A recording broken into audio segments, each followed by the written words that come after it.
Reports are emerging that a rift is widening amid growing tension between Prince Harry and King Charles. The answer was not delayed, softened, or hidden behind palace language. Charles had Harry's desperate plea directly in front of him, Sophie's classified notes beside it, and a decision that could permanently redraw the emotional boundaries of the royal family. Then came the moment no one inside the room expected to feel so final. The king set Harry's request aside and refused to reopen the door his younger son was begging him to unlock. Before we go deeper into what this really means for the royal family, make sure to subscribe so you don't miss a single update. Charles remained silent after reaching the final page. He had expected another emotional appeal, perhaps another attempt to reopen contact, but what lay before him carried greater weight. Harry was asking for restored personal access, direct family negotiations, and a possible route back into limited royal involvement. That meant more than seeing his father privately. It meant testing whether the barrier between family reconciliation and royal responsibility could be crossed again. The king understood that difference, and it was precisely why the request felt dangerous. Sophie's notes made the decision harder. She had compiled them from private observations, sensitive conversations, and documented exchanges connected to earlier attempts to repair the Sussex-Windsor relationship. The Sussex-Windsor relationship simply meant the strained family connection between Harry's household and the senior royal family. Her account brought scattered moments together in one place, giving the monarch a sequence he had never previously considered as a whole. One passage stopped him completely. Harry, meanwhile, believed this appeal was different. He had stripped away much of the public language and aimed directly at the father beneath the crown. Another rejection, he feared, would mean losing his last informal route back to Charles. That possibility carried more pain than any argument over ceremony or status. He wanted proof that something personal still survived beneath years of distrust. Charles returned to the passage in Sophie's file and read it again. The trusted confidant had documented a private interaction that appeared to challenge the reassurance Harry was now offering. She had not presented it as gossip or a dramatic accusation. She had preserved it in a written account because she believed the details might later matter. Now they mattered more than anyone had expected. The king set the plea beside the notes and reached for a pen. His instruction was brief. The request would not be granted, and any future approach would have to pass through a formal channel, meaning an official route handled through palace staff rather than direct private access. Harry had asked for an opening. Charles had chosen a boundary. Yet the refusal created an even darker question. Sophie knew something powerful enough to change the direction of the king's decision, and Harry had never expected that private moment to reach his father. To understand why those notes outweighed a son's desperate plea, the story now had to move toward the three people trapped on opposite sides of the same family wound. Behind the royal titles were three people carrying three very different burdens. Harry wanted one last chance to be heard. Charles wanted protection from another cycle of private pain becoming public conflict. And Sophie, unexpectedly positioned between them, held information neither man fully understood the other knew. What looked from the outside like a palace decision had become painfully intimate. A father refusing his son while trusting another family member to tell him what had gone wrong. Harry could accept criticism from strangers. What he could not accept was the possibility that his father had stopped believing reconciliation was even worth attempting. In a private conversation with a trusted contact, he admitted that the rejection felt deeper than any dispute over status or ceremony. He wanted renewed personal contact, clearer access to family, and some sign that the distance between them had not hardened into something permanent. That fear now sat beneath his anger, making every silence from the palace feel heavier. Sophie understood why the situation carried such weight. She had remained close enough to palace life to observe the tensions surrounding repeated attempts at reconciliation. Yet she had not been at the center of the conflict that had divided father and son. That position made the trusted confidant valuable to Charles. She was not speaking from rumor. She had been present for conversations, witnessed reactions, and preserved details that might otherwise have disappeared into competing memories. Charles listened quietly when she spoke with him after he finished reading the notes. He did not look relieved by the decision he had made. The king looked exhausted. Sophie could see that rejecting Harry had not brought him satisfaction. It had forced him to choose between the hope of repairing a family bond and the fear of reopening the same cycle of mistrust. She reminded him that her written account had never been intended as a weapon. He answered that the problem was not the existence of the notes. It was what they showed. One passage had changed everything. Sophie had spoken directly with Harry during an earlier family gathering, and his words in that private exchange did not fully match the assurances later sent to Charles. The trusted confidant had written the conversation down because she feared that, eventually, everyone involved would remember it differently. Her documented account now gave the monarch something painfully specific to compare against his son's latest plea. Harry did not yet know how much that earlier conversation mattered. Charles did, and Sophie understood that the moment she once considered merely uncomfortable had become the point around which the entire decision was turning. That forgotten encounter had happened months before Harry ever sent his desperate appeal. At the time, no one called it the beginning of a collapse. But looking back, it was the moment concern became distrust, and the next part of the story would reveal exactly what was said behind that closed door. Every family rupture has a point of no return, and this one began not with a televised statement or palace announcement, but with a quiet conversation behind closed doors. Months before Charles rejected Harry's plea, Sophie found herself alone with him after a family memorial gathering. What Harry said during those few private minutes would later return in written form, preserved inside her notes, and become the single incident the king could no longer ignore. Harry had waited until most of the family had moved on before speaking. The Windsor gathering had been private, intended for relatives rather than the public, and the side room where they stood offered something rare. No aides, no advisors, no carefully prepared language.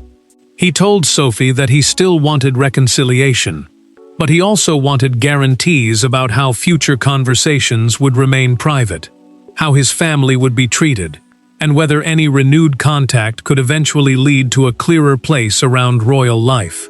Sophie listened before answering. She understood the pain behind his request, but she also saw the problem immediately. The trusted confidant told him that personal reconciliation could not survive if every conversation began to sound like a negotiation. Harry pushed back. He said too much had happened for him to rely on trust alone, and his frustration sharpened as he explained that private promises had failed him before. Harry then said the sentence that would later carry enormous weight. If private outreach failed again, he told her, he might have no choice but to make people understand why the family remained divided. Sophie did not hear it as a direct threat. She heard something more troubling, a warning that private disappointment could once again become public pressure. The distinction mattered, because Charles was already struggling to separate his role as a father from his duty as monarch. Days later, Sophie felt the unease return. Harry sent Charles a private message describing the Windsor exchange as calm, hopeful, and entirely focused on reconciliation. She noticed the difference immediately. The trusted confidant remembered the frustration, the conditions, and that final warning. She did not accuse him of lying, but she feared that memory, loyalty, and emotion were already reshaping what had actually happened. Sophie opened a confidential chronology and recorded the conversation in sequence. A chronology is simply a dated account of events arranged in the order they happened, and hers included the setting, the substance of Harry's requests, and the sentence that had unsettled her most. She preserved it because she believed one day the family might disagree over what had been said. Charles did not see that account immediately. But when it finally appeared beside Harry's newest plea, the king recognized the contradiction at once. One line now stood between father and son, and when they were finally placed within reach of one another again, that recorded sentence would turn a hoped-for reconciliation into a confrontation neither man could escape. The confrontation is quieter than anyone imagined, and that makes it more brutal. There are no raised voices at first, no aides interrupting, no ceremonial language to hide behind. Charles looks directly at Harry and asks the question that has haunted their relationship for years. What does he actually want? Harry begins with reconciliation.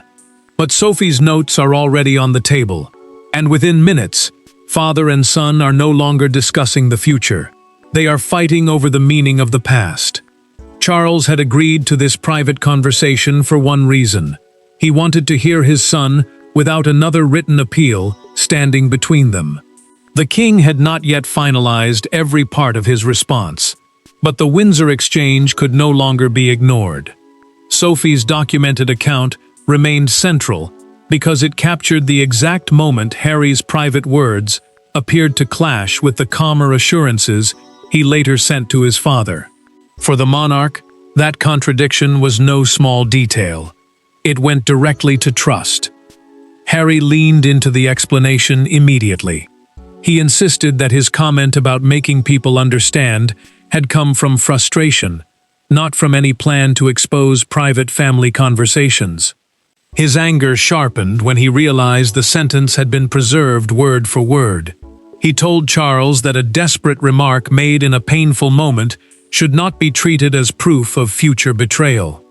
The more he defended himself, however, the clearer it became that the argument was no longer about one sentence.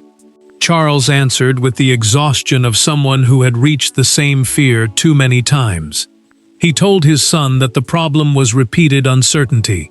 How could reconciliation survive if every private conversation carried the possibility of later becoming public pressure? The king was not accusing Harry of planning an attack. He was admitting that confidence had eroded so deeply that even hopeful conversations now arrived with an invisible question hanging over them. Harry suddenly understood who had preserved the exchange.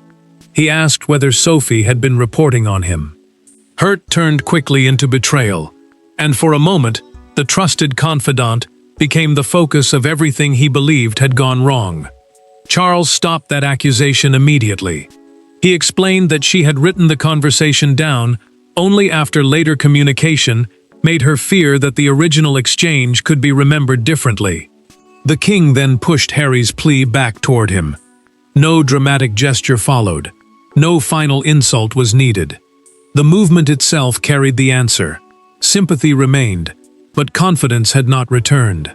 Harry left without agreement, still convinced this was a deeply personal struggle between father and son.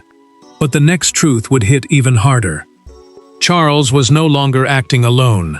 A wider palace strategy had already begun taking shape to stop future family disputes from reaching the monarch through private pressure.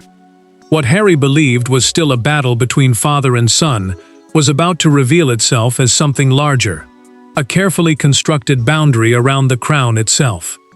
Harry thought Charles still possessed the freedom to simply say yes, but inside the palace, emotion and authority had begun moving in opposite directions. The king could forgive as a father, yet every private concession carried consequences for the institution surrounding him.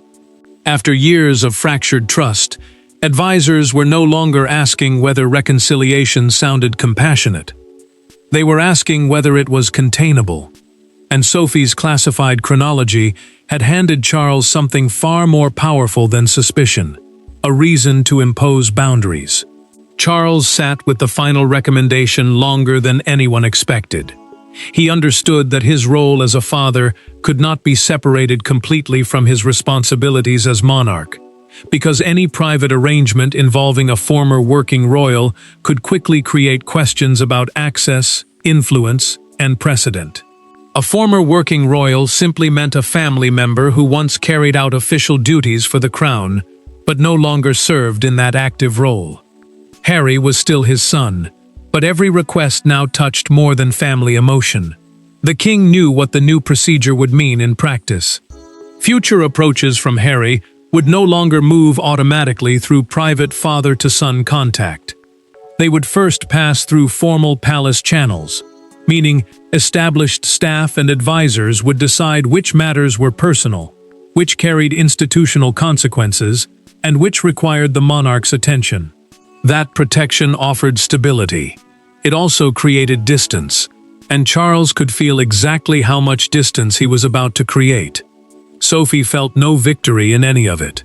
She told him during a quiet exchange that her chronology had been written to protect clarity, not to destroy reconciliation. The trusted confidant had feared that memories would shift, and that painful conversations would later be interpreted in completely different ways. Now her attempt to preserve accuracy had become part of a decision that could permanently change how Harry reached his father. Charles answered her without hesitation. The decision, he said, belonged to him. Sophie's notes had not created the fracture. They had exposed how little trust remained underneath the hope of repairing it. The king understood that blaming her would be easier than admitting the deeper truth, but he refused to do it. The instability had already been there. The chronology merely forced him to face it. Charles finally picked up the recommendation and approved it.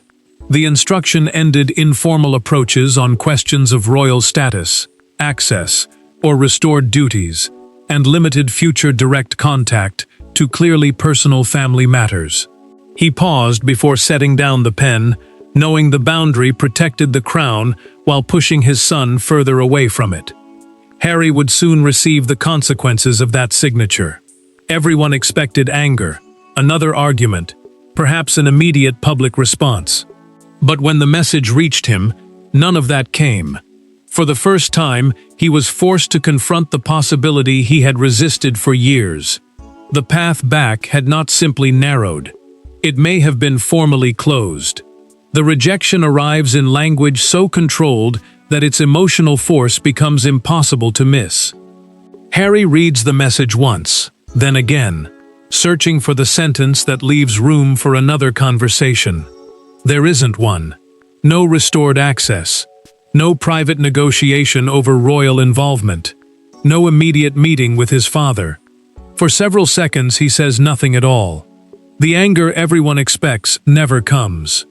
Instead, the new reality settles in, and the silence becomes heavier than outrage. Harry lowers the letter and keeps his eyes on the final lines.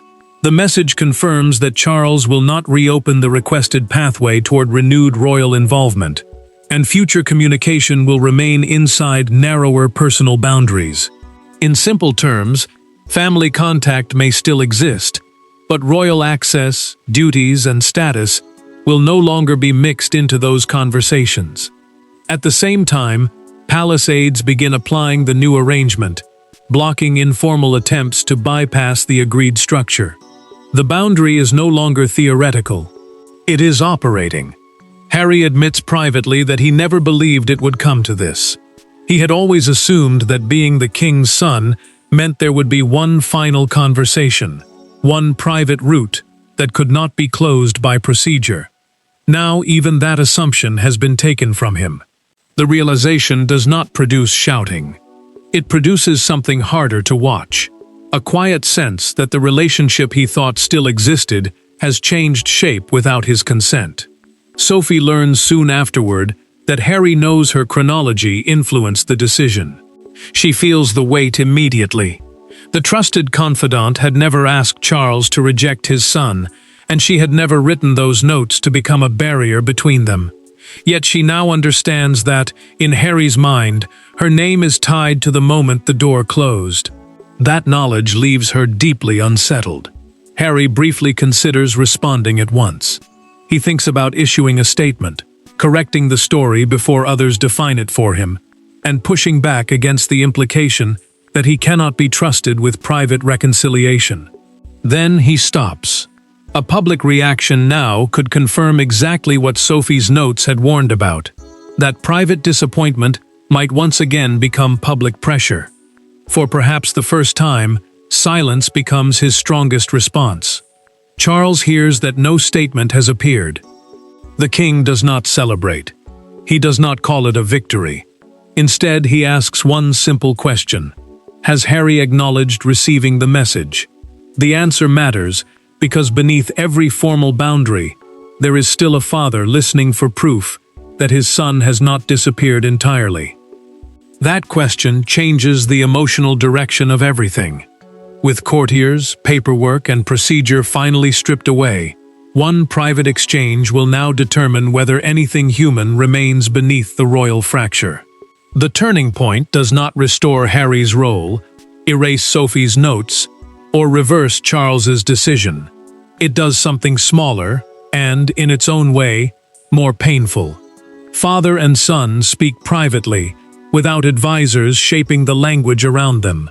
There is nothing left to negotiate. No titles, no duties, no demand for access.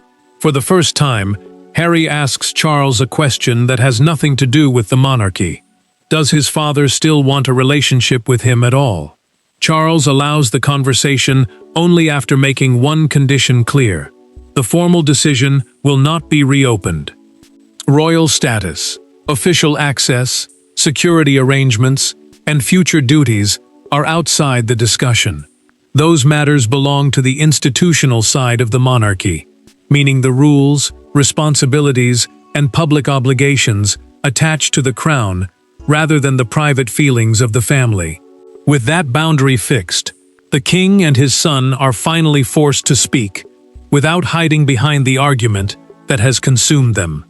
Harry feels the difference almost immediately. He tells his father that rejection from the institution hurts, but not as much as believing he has been rejected as a son.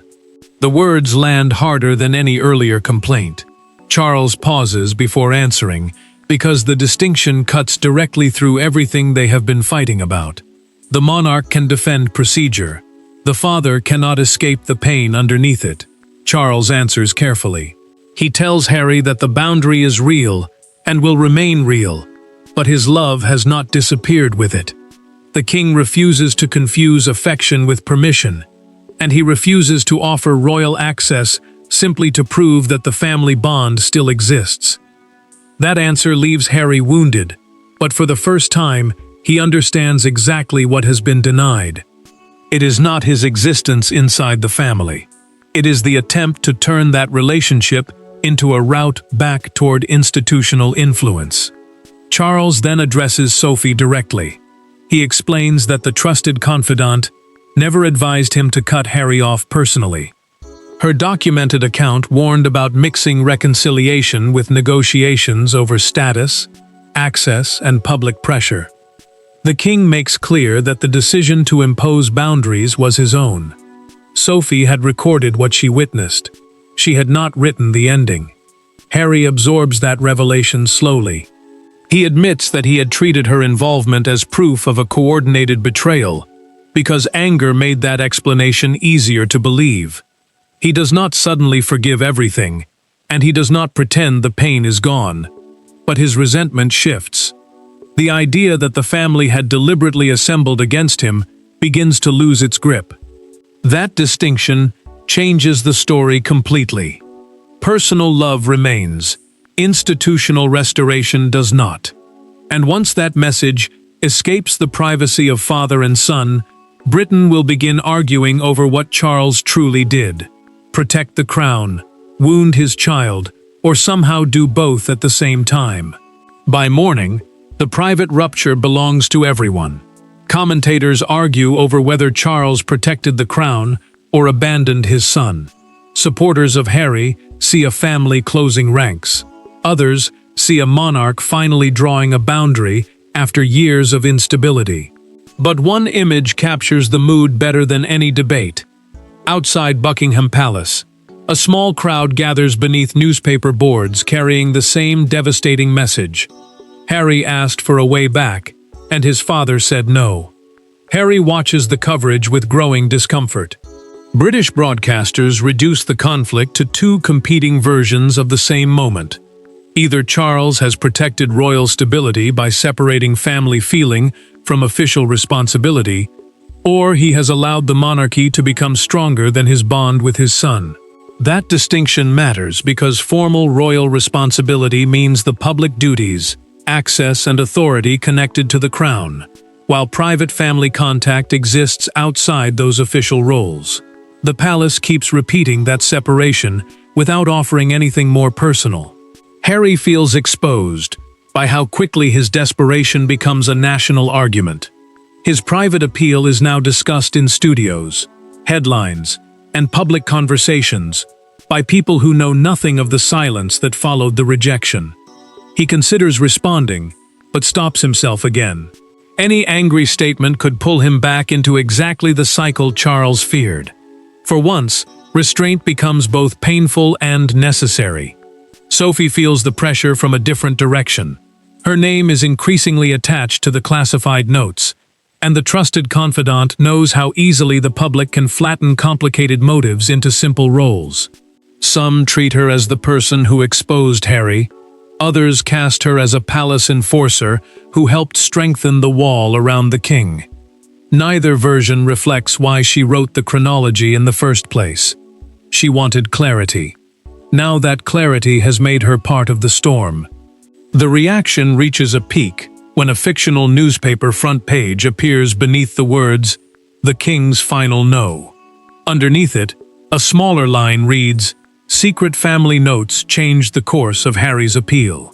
Outside Buckingham Palace, the crowd divides almost immediately. Some voices express sympathy for a son who wanted another chance. Others argue that Charles finally separated personal love from royal obligation.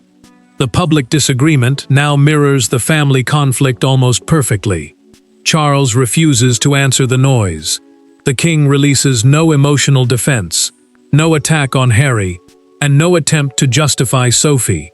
Instead, he lets the formal decision stand exactly as it is. That silence shifts attention away from the headlines and toward one final private action. The newspapers have delivered their verdict. The broadcasters have chosen their frames. But the true meaning of this moment will not come from the crowd outside the palace. It will come from the father who said no, and the son who must now decide how to live with it. In the end, there is no dramatic reversal. Charles does not restore Harry's royal pathway. Sophie does not withdraw her notes. The palace does not erase the boundary that has been drawn. And yet the final moment is not one of total abandonment. The king sends his son a short private message, carrying no official language at all. It changes nothing institutionally, but emotionally, it finally explains everything. The crown's answer is no, while the father's door remains separate. Harry reads the message slowly, expecting perhaps another carefully controlled statement. Instead, he finds something personal. Charles leaves the formal decision untouched. There will be no restored royal access, no renewed duties, and no informal route around the boundaries already established. Those boundaries mean the rules controlling how family contact is kept separate from official royal authority. But the king does not use that language now. He speaks as a father, and that difference reaches Harry more deeply than any formal concession could have. Sophie learns quietly that the message has been sent. Her confidential chronology is returned to restricted family records, meaning it is kept privately for internal reference, rather than released or used publicly. The trusted confidant feels relief because the notes have done what she originally hoped they would do: preserve clarity. They have not been turned into a weapon against Harry, and they have not been used to erase him from the family. Their role in the conflict is finished. Charles accepts the painful truth behind his own decision. Protecting the monarchy required him to disappoint his son, but it never required him to stop loving him. The king had spent months trying to separate those two responsibilities, and now he finally does it without apology. He refuses to reopen royal access simply to ease personal guilt, but he also refuses to let royal duty become an excuse for emotional abandonment. Harry understands the distinction at last. He can still be loved without being restored. He can still have a father without regaining the institutional place he once occupied. That realization hurts, but it also removes the confusion that had driven so much of the conflict.